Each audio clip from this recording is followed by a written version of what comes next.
AIIMS नई दिल्ली व सफदरजंग नई दिल्ली के सीनियर डॉक्टर अब आपके शहर सिवान में। डॉक्टर उमेश, नवजात एवं शिशु रोग विशेषज्ञ, चिकित्सा पदाधिकारी, सदर हॉस्पिटल सिवान।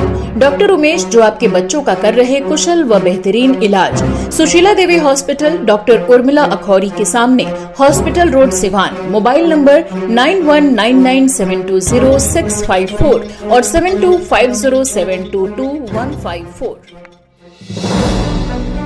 केंद्रीय मंत्री चिराग पासवान के करीबी आदित्य पांडे सिवान पहुंचे। लोक जनशक्ति पार्टी ने बिहार में बड़ी जिम्मेदारी दी है। आदित्य पांडे को प्रदेश उपाध्यक्ष सह पाटलिपुत्र लोकसभा प्रभारी नियुक्त किया गया है। पार्टी की बड़ी जिम्मेदारी मिलने के बाद वो सिवान पहुंचे हुए हैं, जहां पर चर्चा का विषय बना हुआ है कि आदित्य पांडे क्या आ सकते हैं चुनावी मैदान में, क्या मिल सकता है टिकट, किस तरह से शुरू होगी रणनीति। सही विषयों पे आदित्य पांडे से जब चर्चा हुई तो सुनिए आदित्य पांडे ने क्या कुछ कहा मीडिया के सामने। जी, बड़ी जिम्मेदारी आपको मिली है और सिवान पहुंचे हैं, उन्होंने आपका जोरदार स्वागत किया है। जी नहीं, हमारा दल युवाओं का दल है। हमारे नेता माननीय चिराग पासवान जी देश में युवाओं को रिप्रेजेंट कर रहे हैं।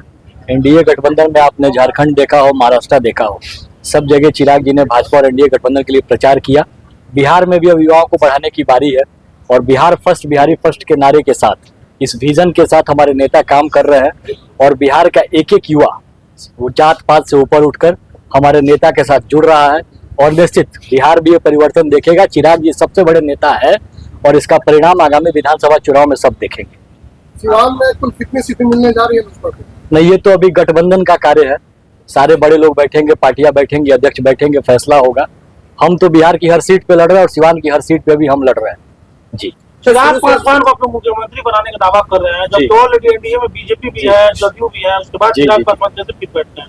हर कोई अपने लिए प्रयास करता है। हमारा भी एक दल है, भाजपा भी एक दल है, जदयू भी एक दल है, महागठबंधन भी अपने प्रयास को कर रहा है। गठबंधन में जो फैसला होगा मुख्यमंत्री का चेहरा वही होगा।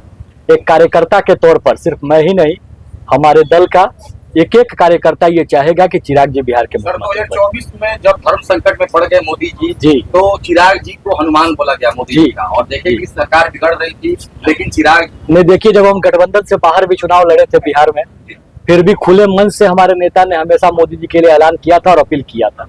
उनके दिल में मोदी जी बसते हैं, ऐसे ही वो मोदी के हनुमान नहीं। बिहार चुनाव लोकसभा के दौरान आपने कई मंचों पर देखा होगा जहां माननीय प्रधानमंत्री ने कितनी मजबूती से हमारे नेता का समर्थन किया।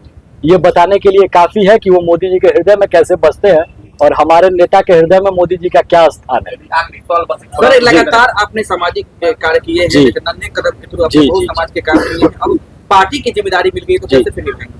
नहीं, संगठन है, संगठन में तमाम लोग जुड़े हुए हैं, कार्य कभी नहीं रुकेंगे। दोनों का ही पर्याय है जनसेवा और इसमें हम और मजबूती से काम करेंगे। पार्टी से जुड़ने से और मजबूती मिलेगी, नेता का साथ मिलेगा और कार्य होगा। चुनाव लड़ने की चर्चा नहीं, ऐसी कोई चर्चा तो हमारे दल में अगर कोई भी कर रहा है कि हम यहाँ से चुनाव लड़ेंगे, वहां से चुनाव लड़ेंगे, तो ये उनका निजी मामला हो सकता है। आखिरी फैसला हमारा संसदीय बोर्ड और हमारे अध्यक्ष लेंगे। हमारी पार्टी जो जिम्मेदारी देगी, अगर हमें कार्यालय खोलने बंद करने का भी कार्य मिलेगा तो मैं अपने नेता के साथ इस मजबूती से खड़ा हूँ कि मैं वो भी करने को तैयार। क्या लग रहा है 2025 का विधानसभा चुनाव जी सिवान में कुछ आएगा चिराग पासवान जी के हाथ? निश्चित आएगा, क्यों नहीं आएगा। गठबंधन के लोग बैठेंगे, हम निश्चित चाहेंगे अधिक से अधिक सीटें लड़े, सिवान में भी लड़ेंगे। सिवान भी बिहार का ही भाग है, अलग तो है नहीं। जिस तरह चिराग पासवान को बीजेपी का हनुमान कहा जाता है, उसी तरह आदित्य पांडे को चिराग पासवान का हनुमान कहा जाता है। तो क्या माना जाए कि आने वाले विधानसभा चुनाव में चिराग पासवान अपने हनुमान को विधायकी के चुनाव में उतारेंगे? नहीं, हनुमान को अगर कुछ नहीं मिलता फिर भी उनके हृदय में राम ही बसते थे। ठीक, कुछ नहीं प्राप्त होने पे मेरे हृदय में माननीय चिराग जी बसते रहेंगे। ये माना जाए कि 2025 का विधानसभा चुनाव जो है आदित्य पांडे लड़ेंगे? नहीं, कोई भी राजनीति में संत नहीं है, कोई भी राजनीति में संत नहीं है। सब कोई चुनाव लड़ने आया है, लेकिन अभी ये बहुत प्री मैच्योर और जल्दीबाजी की बात होगी। आदित्य जी 2020 में जब बीजेपी चुनाव लड़ी तब बीजेपी उम्मीदवारों को बीजेपी ने रिप्रेजेंट किया, तो क्या 25 में भी बीजेपी के नेताओं को ज्यादा टिकट मिलेगा? नहीं, ऐसा आप कैसे कह सकते हैं। बीजेपी उम्मीदवार, उन्होंने बीजेपी की सदस्यता छोड़ी होगी तब हमारे दल से लड़े। काफी सारे लोग थे जो बीजेपी छोड़ के आपके दल से जी, दल छोड़ के तो लोग गठबंधन बदल के सरकारें बदल रहे हैं। एक बार देखा गया है कि पार्टी में कोई नया आता है और पैसे की खरीद फरोख्त से वो टिकट मिल जाता है और फिर वो विधायक बनता है। बेहतर है अगर ऐसे कुछ लोग हो तो उन्हें सामने लाइए। ये हमारे नेता की छवि को बदनाम करने का प्रयास है। आप देखते होंगे हम 100% स्ट्राइक रेट वाले नेता है हमारे। बिहार का लोकसभा चुनाव हो झारखंड में हम 1 सीट मिला, तो अब और कुछ मुद्दा बचा नहीं है नेता को डिफेम करने का।